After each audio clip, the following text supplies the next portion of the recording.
ไปได้ยินบทควา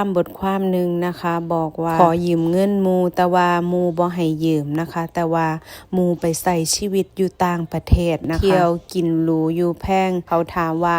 ได้ฟังบทความนี้แล้วรู้สึกจังใดนะคะสำหรับตัวมาดามเพิร์ดเองนะคะปัญหาคนอื่นก็คือปัญหาคนอื่นนะคะอย่าเอามาเป็นปัญหา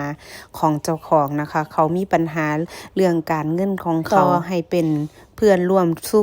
สุขกันคำว่าเงินนั่นล่ะค่ะมันบ่เข้าไผออกผู้ใดเนาะค่ะแม่นเฮาบอกว่าบ่มีก็บ่แม่นว่าเฮาสิบ่มีนะคะเฮาบ่มีที่นี่ก็หมายถึงว่าเฮาบ่มีให้ยืมค่ะแต่ว่าเฮามีจ่ายในครอบครัวหลักชีวิตของเฮานะคะบางคนก็จะบอกว่าเคยเป็นหมู่ร่วมทุกข์ร่วมสุขกันมาแค่นี้ซอยเหลือบ่ได้บ่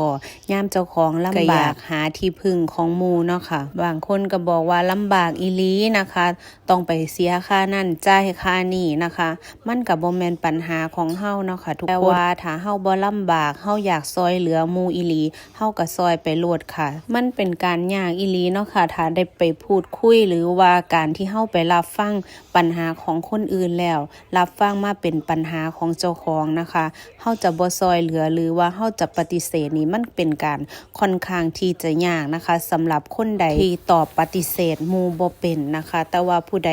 ตอบปฏิเสธหมู่ได้เก่งนี่ก็คือโคตรเจ๋งเลยนะคะเพราะว่าการที่จะหาคำมาปฏิเสธคนนะคะค่อนข้างที่จะยากเลยนะคะสำหรับโตมาดามเพิร์ดเองนี่ก็ลุดโตเข้าไปในการว่างวนซอยเหลือหมู่นี่ก็หลายเทื่อนะคะทุกคนด้วยความสงสารล่ะค่ะบางคนก็อ้างลูกน้อยนะคะมาดามเพิร์ดค่อนข้างที่จะเซนซิทีฟนะคะแล้วก็สงสารนะคะเวลาผู้ใดมีลูกน้อยที่ว่าลำบากนะคะหรือว่ามีปัญหาครอบครัวกับสามีแน่นะคะเพราะว่าเข้าใจนะคะ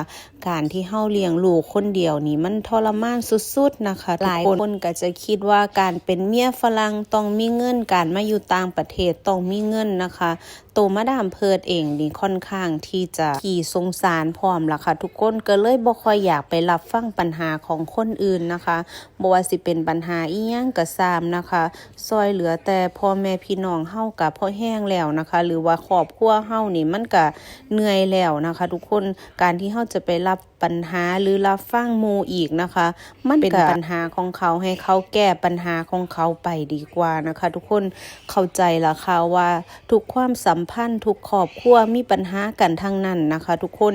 อย่าเอาของเขาเองนะคะเข้าไปในระหว่างปัญหาของเขานะคะให้เขาแก้ปัญหาด้วยตนเองนะคะเขาสิตัดขาดเฮาหรือว่าเขาสิตัดความเป็นหมู่ของเฮา